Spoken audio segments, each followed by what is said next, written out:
Hello guys, you're welcome back again to my channel. If you are new here, my name is Ebziba. Thank you so much for joining.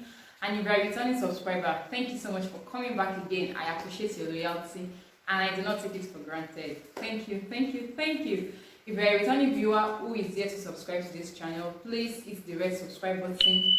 Subscription is completely free. You don't have to pay for it. All you just need to do is click that red button below and you're part of this royal, beautiful family.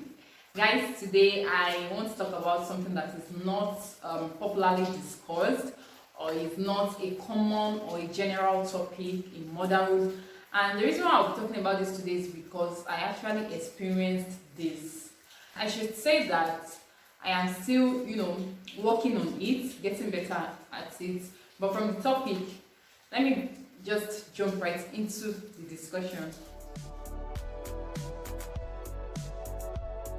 Yeah guys, so what is a momsomnia? It's just a combination of two words.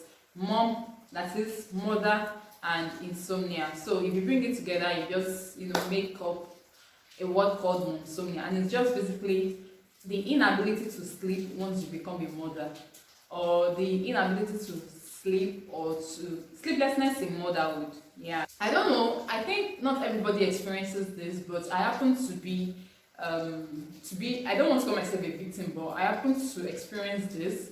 And it did not just start with after I had my baby. It started since I was in my third trimester. And if you watched my delivery vlog, my delivery video, labor/delivery video, I mentioned how I was finding it difficult to sleep in my third trimester because of one, the noise from my neighbor's generator. Because I'm in Nigeria and we don't have 24 hours like electricity supply, so most times we have to use the generator. So it was so uncomfortable for me because the generator house is quite close to my bedroom. Let me try to describe where I live. I live in a story building, 4 flats, and okay, I'm on the top floor, but the way the generator house is structured is somewhere not far away from the bedroom, so it is just by my window. Though the people downstairs will hear more of the noise, but it still has a way of making so much noise upstairs as well. I don't get to sleep, and it's so worse that my neighbors were not, of course it is not, they don't have a business with me, it's flat, everybody's running their business, but they don't turn off their generator until 12 a.m. 1 a.m. when the vigilante for the neighborhood or the street comes around to knock on our gate for them to turn it off. Like, it was that bad. And I'm a very light sleeper. Even before I got pregnant, I was a light sleeper. I don't sleep early enough. Like, if I'm sleeping and I hear just the crawling of an insect, I'll wake up. If I'm sleeping and you drop something on the floor that won't make so much noise, I will wake up. It is that bad. So getting pregnant and in my third trimester, it got so worse that I cannot sleep until everywhere is extremely quiet, when there is no noise at all. So I had to suffer. No, should I put it that way? Yes, I had to go through that sleeplessness for a long time in pregnancy. And after I had my baby, of course my life changed, because waking up in the middle of the night to feed my baby, once in a while I have to carry my baby when my mother-in-law is sleeping, or when I feel she has been working all day and she needs some rest. So I just tell her, oh, don't worry for tonight, let the baby be with me. So I don't get to sleep, and it's been very demanding. Sometimes I have a headache, sometimes I cannot coordinate myself well during the day because my head is not well rested. Like, I am not settled in my head, and you just know that when you don't sleep, a lot of things goes wrong and you start to wonder or find a way to get things done. So I got tired of all of this stress and challenges. I had to look for a solution, and some few things had worked for me, and I thought to share with you guys.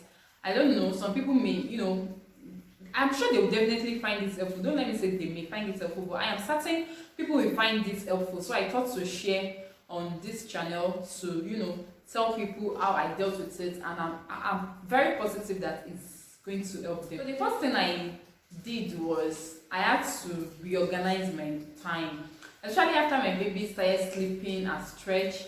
My baby started sleeping well over the night when it was 2 months and 2 weeks.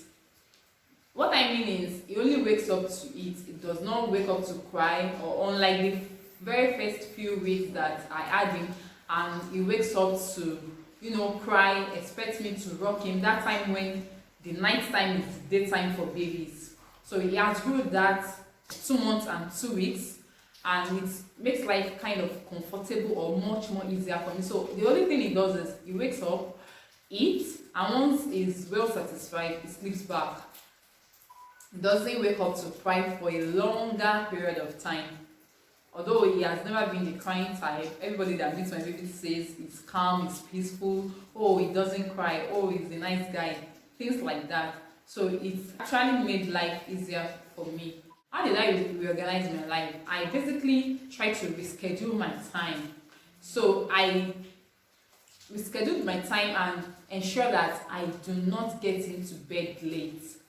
I was able to successfully establish a sleep routine for my baby in a way that, if you'd like to see a video on tips to establish sleep routine for your baby, please let me know in the comment section.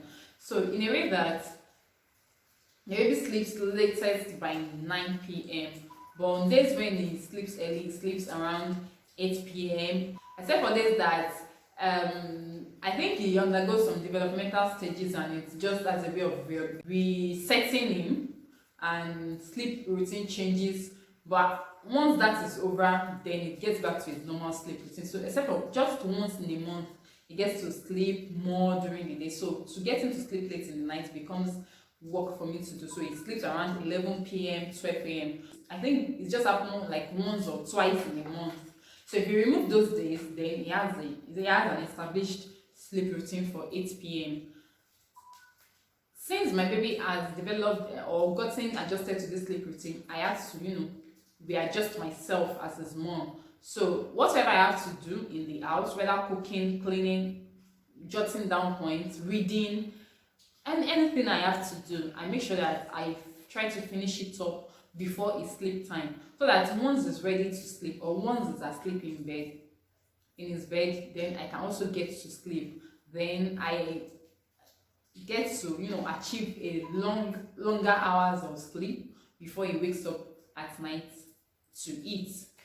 That is one thing. The second thing I do to make sleep easier for me is I just try to feed my baby in bed. That's why these days he spends most of his bedtime with us. Because after I complained that I don't get to sleep and my baby is already sleeping better, my pastor's wife actually gave me that idea that instead of me waking up in the night to carry him from his crib to feed him and return him back, because I noticed that anytime he wakes up in the night to eat, once I carry him from his crib to feed him and I return him, I personally lose sleep. So what I just do is I decided to create a space for him on our bed. I had to rearrange the bed in our room to have a part of it closer to the wall. So once I just carry him from the crib, anytime he wakes up at night to eat, I already have a flannel laid on our bedspread, because I would not want him to have contact with our bedspread. His body is still fragile. His skin, that boy's skin must not have any dots. Like, he has to remain flawless and very clean. So I just lay a flannel for him on our own bed, put him there on the side close to the wall, have some pillows behind that to guide him. Then while I'm lying down, I'll just remove my breast for him. He already knows how to locate it. So once he latch on it, I leave him to suck for as long as he wants, and I can continue my sleep. Because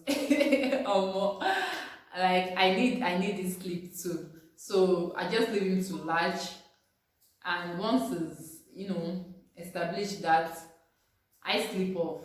Whenever I wake up or he moves to wake me up, because most times he's eating while sleeping, he moves his body, then I wake up and I just put my breast back into its rightful position, adjust him, and everybody is happy. He sleeps and I sleep, no issues. But let me note that before you can practice this for your baby. Please ensure your baby is above 3 months, because it won't be nice for a mother to sleep on the baby. Although I expect that every mom should be conscious enough and not make the mistake of sleeping on their baby or eating their baby with their elbow or just causing harm to the baby. So you cannot sleep and forget yourself. You have to sleep with caution. You have to sleep understanding that there is a baby beside you. It's just for you to get some rest, to have your brain, like to have a calm brain. Let me explain that way. So once you're able to get some rest and your health is well settled, that is all that there is to it. You cannot expect to sleep and snore like nothing is going on beside you. It won't work that way. Yeah, so the third thing I do is I try to keep all my activities outside of the bedroom. What I mean by this is that I try to walk in the living room. I created a little space in my living room for workspace. So I have a work table and a chair there. So I just sit there with my system, do whatever I need to do on the laptop, on the computer. Once I'm done, enter the kitchen, cook. I just keep every activities within the house but outside of the bedroom. So the bedroom is saved for the last. Like you can keep the bedroom saved for the last. So the last thing which is sleep, which is the last thing at night, and any other activities that happens in the bedroom. So you just keep it for, like, you save it for that. Doing it that way, you get to have more sleep. But if you've been working in the bedroom all day, there's just that kind of atmosphere you have created that makes your sleep limited, because you've been in bed working, doing a lot of things and getting busy in bed. So it will kind of affect you. It will kind of interfere with your sleep routine. Then the next thing I did was to have my faith check. Faith check is just a way I call myself, sit myself down and ask myself some questions, because I realized that most of the things that were keeping me awake at night were related to anxiety, worries, like wondering if I'm going to be a good mother to this boy, wondering how I'm going to raise him, wondering how I'm going to make life comfortable, easy and beautiful for him, wondering how I'm going to ensure that he fulfills and accomplish every of God's purpose for his life while on earth, wondering how I'm going to help him walk in the purpose of God. Like my head is just filled with a whole lot as a new mom who has no experience, who has limited resources in the sense that my mom is late, so I don't have a sister. It's just me. I'm the only female figure in my life as far as I'm concerned. So it's just like finding a way to talk to somebody, or getting that one person you can really talk to and be confident in, that you can confide in and relate with. There's just a lot for me to handle. So I just sit myself down and ask myself questions. I remind myself what the scripture tells me, how I'm supposed to cast my cares upon him because he cares for me, how I'm not supposed to worry about tomorrow, how I am supposed to, through supplication and thanksgiving, make my request known, how I am supposed to knock, ask, and request, and it shall be given unto me. I just try to remind myself of all the promises in the scriptures, of all that the scriptures tells me to do. Like, instead of worry, why not just pray about it? So one thing I just do is I just sit back and just lay it all up for God. Let him handle it, let him deal with it. He gave me the child in the first place. It is not by my power that I had this child. It was not even a planned pregnancy. Like, that story is for another day. My pregnancy story is for another day. It was not a planned pregnancy. So it's not like I strategized and I worked towards having this baby all by myself, all by my knowledge. It did not happen that way. So I just learned to to trust. I learned to rely, to rest myself, to just give myself some peace of mind and just commit it all onto God, that God is going to have it well figured out. And this will lead me to my next point. When I don't get to sleep, I know studying the scripture is not supposed to be a sleeping pill or a sleeping dose for a Christian. Neither is praying in the spirit supposed to be a sleeping dose or a sleeping pill for a Christian. But sometimes when I don't get to sleep, what I just do is I just stand up, come to the sitting room and just do some tongue stroll, tongue scroll is just that part where I just walk around the house and I'm just praying in the spirit. I'm just praying in tongues. I just pray at length for as long as I can. Sometimes I do 30 minutes, sometimes 1 hour, and I just discover, oh, I'm beginning to get drowsy, I need to get some sleep. So I retire back to bed and I just sleep off. So that was also helpful. At least I have achieved 2 things. I have prayed and I'm able to sleep afterwards. So what I think what prayer basically does for me is it just lifts all the body away from me.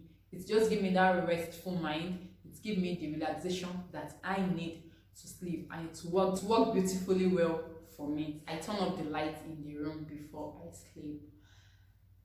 Lay the bed. Once we are ready to sleep, lay the bed properly, turn off the lights, and it just keeps every other thought away. Then taking a cool shower, a warm shower before bedtime helps a lot with deep sleep. Like, you just get to sleep and feel very, very relaxed. It also works well. Then another thing I want to suggest is try as much as possible to finish all activities at least 1 hour before bedtime. If you want to eat dinner, if you've stipulated your bedtime to be 9 p.m, make sure you've eaten dinner by 7:30 and you've washed your plate. Just make sure everything you want to do, you are done with it by 8 p.m. So between 8 p.m. and 9 p.m, your mind can wander and do everything you want to do. By the time it's 9 p.m, just so that you are well relaxed in bed, and somewhere along the line you sleep off. Try as much as possible not to work yourself into bedtime. It works a lot. Then another thing I noticed is anytime I eat something spicy for dinner, it affects me a lot. I don't get to sleep early. So I try to, watch what I eat. I make sure that the food is not too spicy. Then caffeine, tea, all those things that keeps you awake or helps you to stay awake, just stay away from them before bedtime. Don't have it for dinner. It's better you have it for breakfast, so that by the time it's afternoon, it has digested well, metabolism and occur massage. My husband is not a professional, is it masseur, what do they call it? Masseuse or whatever. I don't know. All these people that give massage, my husband is not a professional, but he does a good job with it. So days that I feel I am extremely tired, my bones are aching, I just tell him, babe, this night, please, I need massage. He does the job and I feel very relaxed. And sometimes massage can lead to the next thing that I'll talk about, which is sexual intercourse. Having sex. Okay. Sexual intercourse helps to make you feel relaxed and help you to get a good sleep. Because you guys know how this thing works now. There are some, hormones relaxing that is released after sexual intercourse. Especially if you are lucky enough to eat the big O, you just get to, like, how do I explain this? I don't think I have the best word to explain this, but if you understand, you understand. So once you're able to achieve that, it just as a way of, getting you to sleep. Sometimes I just sleep off and I don't even know what's up. So the following morning I ask my husband, when did I sleep off? Or sometimes it is after some hours that my baby wakes up to eat that I realize, oh, I think I slept off. And I will ask my husband the following morning, what happened? How did I sleep off? And we'll just laugh over it and just make jokes around it that he did a good job and all of that. Intercourse actually helps also to ease off all the stress on your body and help you achieve a good sleep. That is everything that has worked for me so far since I've been, dealing with sleeplessness after I had my baby. Those are the tips and tricks I want to share with you guys. I hope you enjoy watching this video. If you do, please give it a thumbs up. Please guys, if you are watching this video and you are not yet a mom, but you find it very, very educative and helpful, please share with every mom around you, especially new moms that you feel might need this. Please do well to share with them. And please, if you have not subscribed to this channel, you have watched this video up to this point and you have not yet subscribed to my channel, please hit that red button. The reason why I keep saying subscribe is because a lot of things goes into making videos. Like before, it's even a story for another day. But please just subscribe to this channel, encourage me, encourage all the time I invest into making this video, editing it, publishing it, my data, everything of my ministry. Let us grow together. Please do well to encourage your girl. Thank you. So guys, I'll see you in my next video. Till then, stay safe and stay blessed. Bye.